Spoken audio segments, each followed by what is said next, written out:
बच्चों नमस्कार, शिवाजी की पाठशाला में आपका स्वागत है। बच्चों आज मैं आपको विज्ञान कक्षा 7 और ऊष्मा एवं ताप जो इकाई 5 है उसके अभ्यास प्रश्न कुछ छूट गए थे बच्चों, वो मैं आपको करवाने जा रहा हूँ क्योंकि ये कुछ आपके न्यूमेरिकल्स हैं तो ये इसीलिए वाइट बोर्ड पे ही समझाए जा सकते हैं। तो चलिए मैं क्वेश्चन शुरू करता हूँ। देखिए बच्चों उसमें 9th क्वेश्चन ये था कि 98.6 डिग्री फ़ारेनहाइट को डिग्री सेंटीग्रेड में बच्चों बदलना है।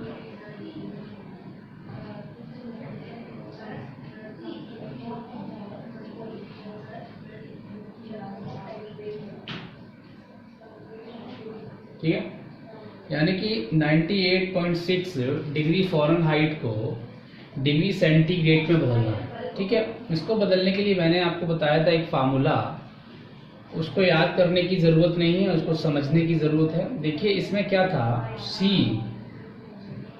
ऊपर रहेगा, ठीक है, और नीचे क्योंकि जो सेल्सियस स्केल होता है हमारा, डिग्री सेंटीग्रेड का स्केल होता है वो 0 डिग्री से बच्चों शुरू होता है और 100 डिग्री तक जाता है। इसीलिए 0 डिग्री और 100 डिग्री में अंतर कितने का है, 100 का।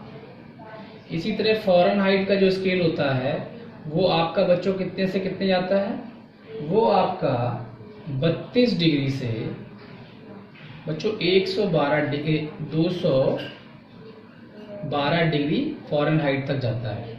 तो इसमें अंतर आपका कितना हो जाता है बच्चों, 180 का। कितना हो जाता है, 180। कहने का मतलब क्या है कि यहाँ पे अंतर है 180 का और यहाँ पे 100 का, और यही अंतर हमने यहाँ लिखना होता है फार्मूले में, C/100 बराबर F में से। देखिए यहाँ C में से 0 जाएगा, मतलब जो ये 0 होता है सबसे नीचे की जो रीडिंग होती है वो, और सब ये जो 100 जो है जो अंतर है इन दोनों के बीच का, वो यहाँ पर देखिए 32 आएगा और नीचे कितना आएगा, 180। इसी को हम कैसे लिख सकते हैं, देखिए यहाँ पे ये कट जाएगा और 5 दूनी 10 हो जाएगा बच्चों, और ये 5 दूनी 10 नहीं हो जाएगा, 2 पंचे 10 हो जाएगा और 2 नीम 18 हो जाएगा। तो ये हो जाएगा C/5 बराबर F -32/9।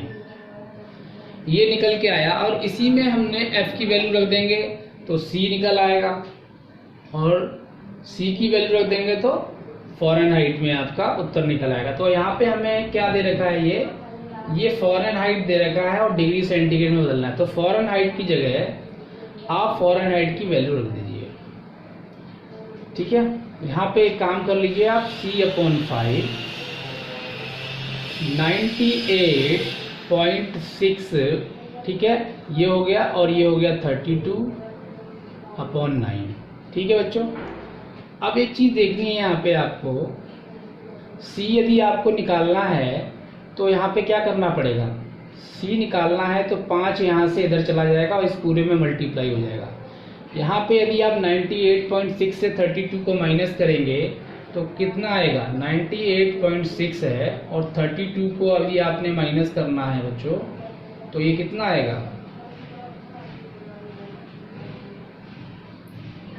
ये आपका आएगा 66.6। तो ये हो जाएगा आपका 66.6/9।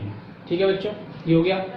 और ये जो 5 है यहाँ का, ये कहाँ जाएगा, ये इससे मल्टीप्लाई हो जाएगा, क्योंकि ये क्रॉस मल्टीप्लिकेशन होती है, लेकिन यहाँ क्रॉस हमें करना नहीं है। क्यों, क्योंकि 9 हमें इधर ही रखना है, क्योंकि हमें C का मान निकालना। तो C इधर रह जाएगा और 5 को इधर ले जाएंगे और इसमें हम मल्टीप्लाई कर देंगे।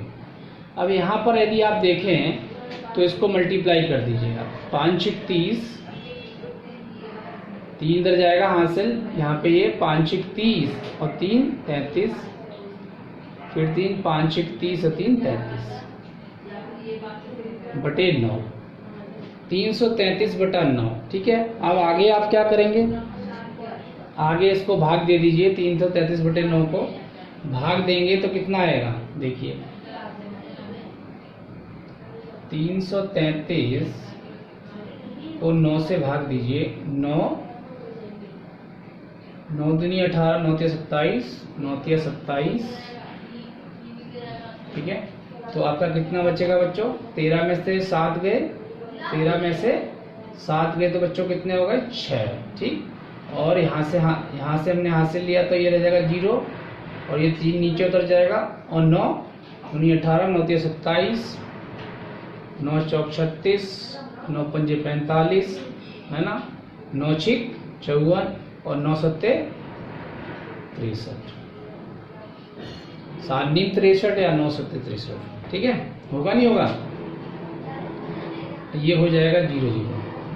कितना उत्तर आया? 37 डिग्री। तो ये हो जाएगा 37, यानी कि सी बराबर कितना हो गया? 37 हो गया। तो इस तरीके से आपका ये क्वेश्चन हो गया, ठीक है। और आपने देखा किस प्रकार से हम डिग्री फ़ारेनहाइट को हमने डिग्री सेंटीग्रेड में तब्दील कर दिया, ठीक। इस प्रकार से क्वेश्चंस को हम इनको करते हैं। इसमें और क्वेश्चन दिया है, बड़ा गलनांक की परिभाषा लिखिए। देखिए बच्चों, गलनांक की परिभाषा आपकी बुक में मैंने पढ़ाई थी आपको। गलनांक की परिभाषा कोई खास नहीं है, बहुत इजी है, इसको आप समझ सकते हैं। देखिए गलनांक क्या होता है? गलनांक जो होता है बच्चों, वो एक निश्चित ताप होता है, ठीक है, किसका? ठोस पदार्थों का, जिस पर वो क्या करते हैं? जिस पर वो गलने लगते हैं, पिघलने लगते हैं। तो एक निश्चित ताप होता है ये, ठीक है। जिस ताप पर कोई ठोस पदार्थ क्या हो, कौन सी अवस्था में बदलने लगे? द्रव अवस्था में बदलने लगे, तो वही जो ताप होगा जिस पे वो बदलने लगेंगे, उस ताप को ही हम क्या कहेंगे? उस पदार्थ का गलनांक कहेंगे। क्या कहेंगे? गलनांक। तो सभी पदार्थों के गलनांक जो होते हैं, ठोस पदार्थों के, वो अलग अलग होते हैं, डिफरेंट होते हैं, ठीक है। क्वथनांक क्या होता है बच्चों? क्वथनांक जो होता है, देखिए क्वथनांक भी बच्चों बिल्कुल गलनांक की तरह है, बस फर्क ये है, क्वथनांक जो होता है वो द्रव पदार्थों का है। क्या है? क्वथनांक किसका होता है बच्चों? द्रव पदार्थों का। यानी कि जब द्रव जो है वो कौन सी अवस्था में बदल जाएंगे? वाष्प में। जैसे कि जल जो है वो किस में बदलता है? यानी कि द्रव जो है, वाष्प में नहीं बोलो, यहाँ गैसीय अवस्था बोलो। तो द्रव क्या है? एक जल है, जल एक द्रव है। जब ये जल किस में बदल जाएगा? जल बदल जाएगा जल वाष्प में बच्चों, जिसको भाप भी बोलते हैं हम लोग। तो ये कब बदलेगा? 100 डिग्री सेल्सियस पे। जब 100 डिग्री सेल्सियस पे पानी उबलने लगता है तो वो जलवाष्प में बनके उड़ने लगता है, और इसी 100 डिग्री को जल का क्वथनांक कहते हैं। तो ये क्या है? एक निश्चित ताप है, किसका? द्रव का। यानी ये हर द्रव का अलग अलग निश्चित ताप होता है। तो द्रव का वह निश्चित ताप जिस पर द्रव जलीय अवस्था से, यानी कि द्रवीय अवस्था से गैसीय अवस्था में परिवर्तित होने लगता है, उसी निश्चित ताप को हम द्रव का क्या कहते हैं बच्चों? क्वथनांक कहते हैं, ठीक है।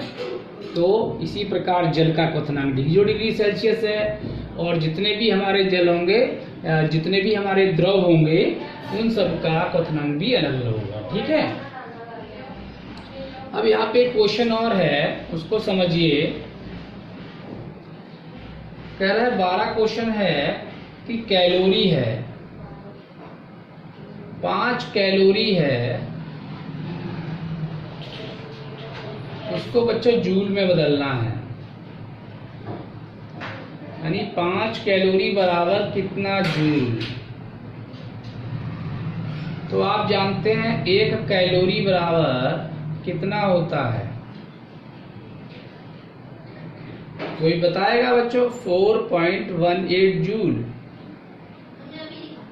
जैसे एक केले का रेट 4 रुपए, तो 5 केले का रेट क्या होगा? 5 को 4 से गुणा कर देंगे, या उसको अलग अलग जोड़ भी सकते हैं, लेकिन क्योंकि गुणा का मतलब होता है उसी संख्या को हम जितनी बार जोड़ना है उतने से गुणा कर देते हैं। जैसे यहाँ पे 5 कैलोरी, तो यहाँ कितना हो जाएगा 4.18 इंटू 5, ये हो जाएगा आपका जूल। 5 अट्ठे 40 बच्चों, और 5 एकन 5 और 1 9 4 हो जाए, 4 9 और 5 चौक 20, ये हो जाएगा जूल। ठीक है, तो 20 पॉइंट, ठीक है, 5 अट्ठे 40, फिर हासिल गया 4, 5 एकन 5 और 4 जोड़ेंगे 90 हो जाएगा बच्चों, ये 90 और 5 चौक 20, और दशमलव जो है आपका 2 अंकों के बाद हमको रखना है। ठीक है, तो इसी प्रकार से हमारा ये उत्तर हो जाएगा कि कैलोरी को हमने जूल में बदल दिया। अगला प्रश्न कह रहा है समान पदार्थ के 2 टुकड़ों का द्रव्यमान। देखिए आराम से समझिए बच्चों। 13 क्वेश्चन है, तेरा समान पदार्थ है कोई, उसके 2 टुकड़ों का द्रव्यमान जो है क्रमशः 2 किलोग्राम और 4 किलोग्राम है। जैसे मान लीजिए कोई समान पदार्थ है, या मान लीजिए लोहा ही है एक तरह का, एक कितने किलो का है 2 किलो का है, और दूसरा है 4 किलो का। ठीक है, लोहे के 2 टुकड़े मान लीजिए। ठीक है, इनको समान ऊष्मा देने पर किसका ताप अधिक बढ़ेगा। देखिए इसको भी ऊष्मा दी जा रही है और इसको भी ऊष्मा दी जा रही है। ठीक है, मतलब इसको भी गर्म किया जा रहा है लैंप के द्वारा, और इसको भी लैंप से गर्म किया जा रहा है, और समान ऊष्मा दी जा रही है। ठीक है, क्या दी जा रही है, ये बर्नर मैंने लगा दिए नीचे, इनसे मैं समान ऊष्मा देता हूं समान समय के लिए। तो अब ये पूछ रहा है किसका ताप अधिक बढ़ेगा। देखिए एक का 2 किलो है, एक 4 किलो है।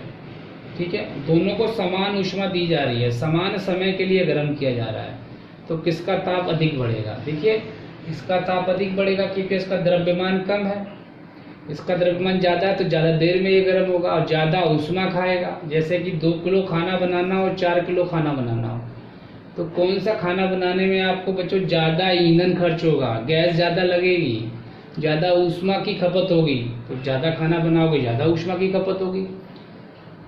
जैसे होटल वाले का सिलेंडर 2 दिन 3 दिन चलता है, लेकिन हमारे घर का सिलेंडर बच्चों 30 दिन चलता है, क्योंकि उसका सुबह से शाम तक खाना बनता रहता है ना, इसलिए 3 दिन 4 दिन में खत्म हो जाता है उसका सिलेंडर। तो ये था इसका कॉन्सेप्ट। ठीक है, अगला देखिए। देखिए क्वेश्चन 14 नंबर का, इसमें क्या दिया हुआ है,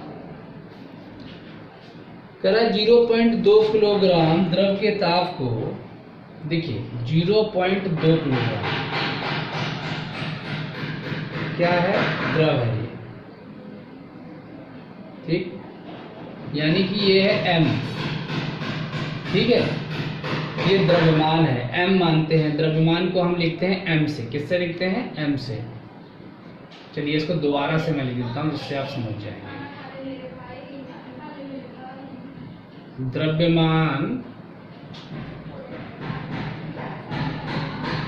द्रव्यमान जो है उसको हम m से लिखते हैं, तो ये कितना हो जाएगा बच्चों, ये द्रव है उसका है 0.2 किलोग्राम,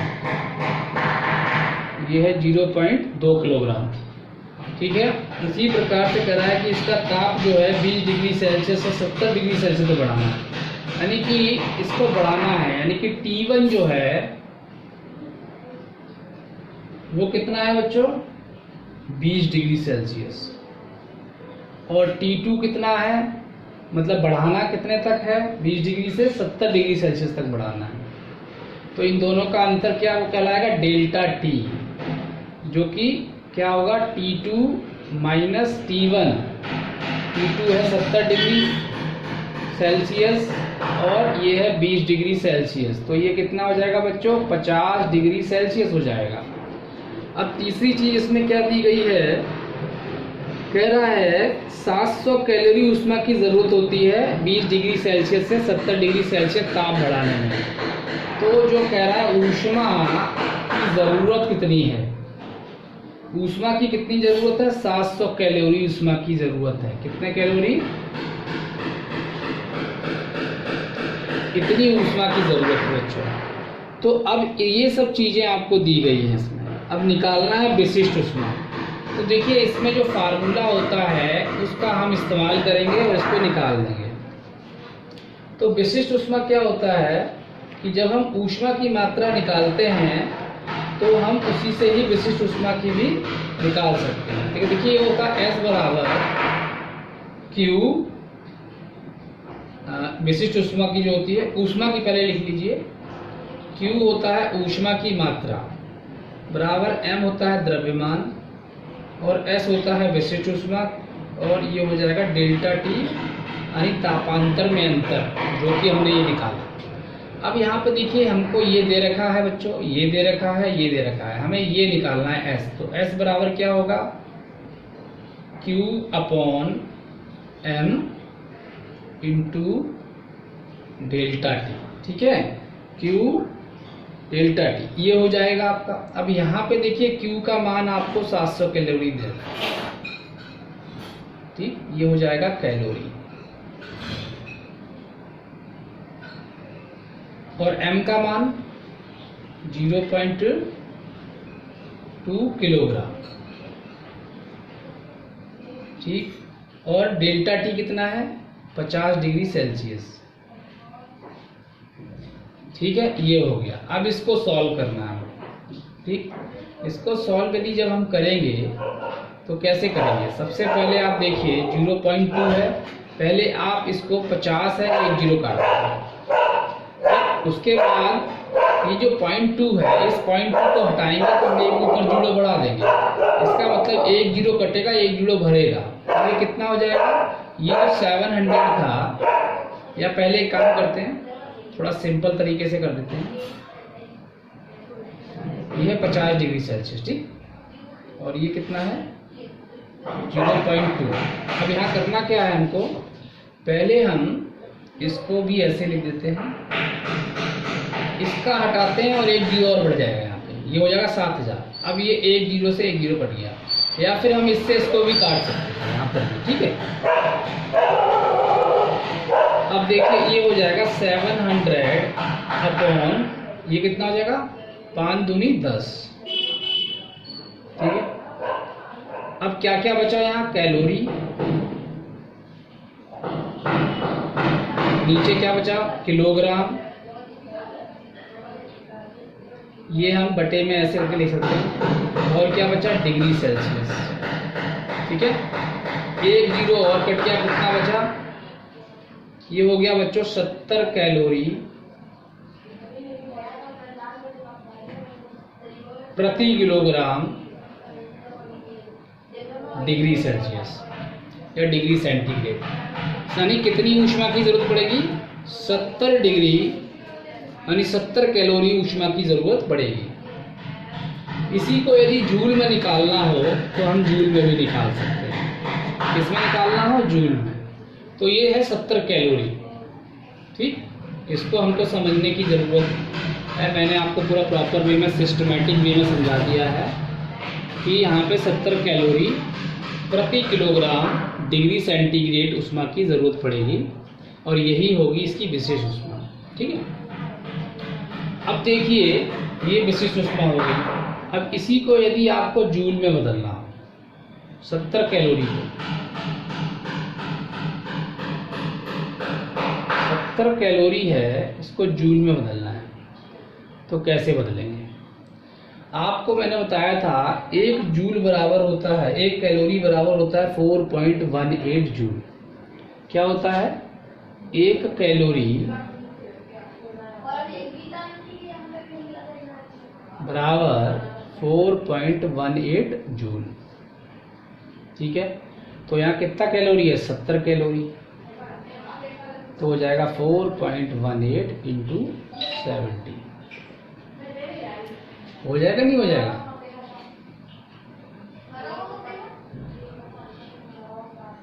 तो ये आपका हो जाएगा, 1 मिनट रुक जाइए।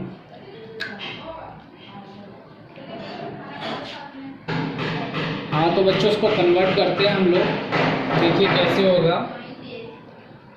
यहाँ पे देखिए दशमलव है, दशमलव का मतलब क्या हो गया, नीचे आपका यदि इसको दशमलव को हटाएंगे तो 2 जीरो आ जाएंगे, यानी कि 100 आ जाएगा। तो आप यदि इससे काटेंगे तो यहाँ पे 1 जीरो कटेगा, फिर भी 1 जीरो रह जाएगा।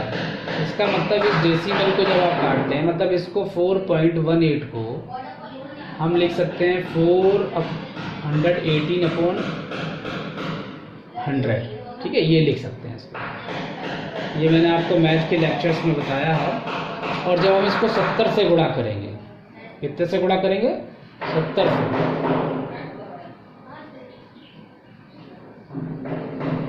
तो क्या होगा, 1 जीरो कट जाएगा, फिर नीचे 10 रह जाएगा। तो जब नीचे फिर 10 रह जाएगा तो ये कितना जाएगा, 41.8 इंटू 7। तो इसीलिए हम चाहें तो यहाँ पे डायरेक्ट इसको हटा के क्या करेंगे, यहाँ पे दशमलव लगा देंगे, जैसे ये किया हमने, और उसके बाद हम इसकी मल्टीप्लाई कर देंगे, ठीक है, उसके बाद हम इसको गुणा कर देंगे। तो कहने का मतलब हम यहाँ डायरेक्ट भी कर सकते थे कि ये दशमलव हटा देते 1 जीरो के साथ, और इस दशमलव को एक अंक हम जो है दाईं तरफ खिसका देंगे, ठीक है। तो इसको आप गुणा कीजिए, 7 8 56 5 हासिल, 7 एकम 7 7 5 12,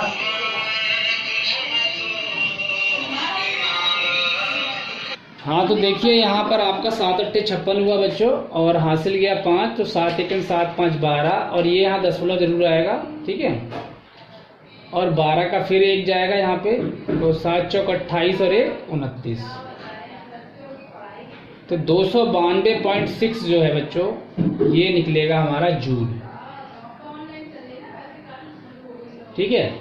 इस तरीके से हम इसको कैलोरी को जूल में भी बदल सकते हैं, ठीक है। बहुत ही आसान तरीके से मैंने आपको बता दिया। इस प्रकार से ये क्वेश्चन बच्चों मैंने आपको पूरा समझा दिया है। एक क्वेश्चन इसमें और रह गया है, उसको भी समझ लीजिए। तो बच्चों देखिए, अब हम 15वां क्वेश्चन करने जा रहे हैं। इस 15वें क्वेश्चन में क्या था, इसके अंदर बच्चों हमको जो है मास दे रखा है, यानी द्रव्यमान दे रखा है, और द्रव्यमान कितना दे रखा है बच्चों, 0.2 किलोग्राम, ठीक है। तो कह रहा है 0.2 किलोग्राम को 135 डिग्री सेल्सियस से 25 डिग्री सेल्सियस तक ठंडा करने में द्रव से निकली ऊष्मीय ऊर्जा ज्ञात कीजिए। यानी कि द्रव को पहले गर्म किया गया था, फिर उसको जो है ठंडा किया गया, और इसमें से ऊष्मा क्या हुई है, ऊष्मा निकली है, क्योंकि जब हम कोई चीज़ गर्म करते हैं उसके बाद वो ठंडी होती है, तो उसमें से ऊष्मा निकल के कहाँ चली जाती है, वो हमारे वायुमंडल में चली जाती है। तो इसमें उस ऊष्मा का मान निकालना है जो ठंडी होने पे जो है उस द्रव से निकल गई है। तो लेकिन यहाँ पे द्रव की विशिष्ट ऊष्मा हमको दे रखी है 750 जूल प्रति किलोग्राम प्रति डिग्री सेल्सियस, ठीक है। तो ये दे रखे हैं सारी चीज़ें, और हम यहाँ से आराम से निकाल सकते हैं Q का मान। तो देखिए Q बराबर क्या होता है, Q बराबर यानी ऊष्मा का मान यदि हमें निकालना हो तो द्रव्यमान बच्चों होता है, फिर विशिष्ट ऊष्मा होती है, और फिर ये जो तापांतर होता है, ताप का अंतर, क्योंकि 135 डिग्री सेल्सियस का ताप था और वो 25 डिग्री सेल्सियस तक उसको ठंडा किया गया, तो इसमें अंतर आपका 110 का आएगा, इसको बोलते हैं डेल्टा टी से। और m का मान बच्चों यहाँ पे रख देंगे हम, m कितना है 0.2 किलोग्राम, और इसको हम इनके मात्रक के साथ ही लिखते हैं, ठीक है। उसके बाद s का मान क्या है बच्चों, 750 जूल, 750 जूल प्रति किलोग्राम डिग्री सेल्सियस, ठीक है बच्चों। उसके बाद डेल्टा टी कितना है 110 डिग्री सेल्सियस।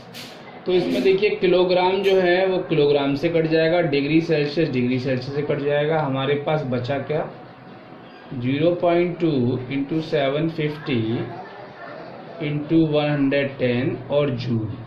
और आप जानते हैं कि ऊष्मा का मान जूल में निकलता है, यानी इसका मात्रक जूल होता है। यहाँ पे देखिए दशमलव को यदि हमें हटाना है तो दशमलव को हटाने के लिए इसको हम 2/10 लिख सकते हैं। और 10 को क्या होगा, या तो आप ये जीरो कैंसिल कर दीजिए, ये जीरो कैंसिल कर दीजिए, तो हम एक दशमलव हटाएंगे तो एक जीरो कैंसिल कर सकते हैं। 75 दूनी बच्चों कितना होता है, ये आपका हो जाएगा 150। और फिर 110 इसको आप गुणा कर दीजिए, ठीक है। तो इसको गुणा करेंगे तो ये आपका कितना होगा, 2 तो जीरो आपके आएंगे क्योंकि 2 जीरो पहले से हैं। तो 11 पंचे बच्चों होता है 55 और 5 की जाएगी हासिल एक के ऊपर, और 11 एक 11, 11 और 5 हो गया आपका 16, और ये हो जाएगा जूल।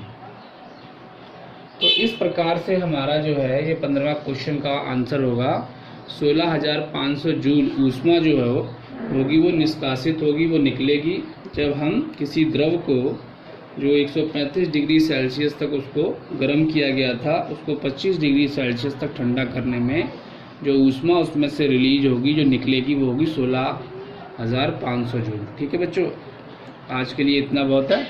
इसको देखिएगा, समझिएगा, और यदि नहीं समझ में आता है तो मुझसे कमेंट बॉक्स में या व्हाट्सएप पे पूछिएगा। ठीक है बच्चों, थैंक यू वेरी मच बच्चों फॉर वॉचिंग दिस वीडियो।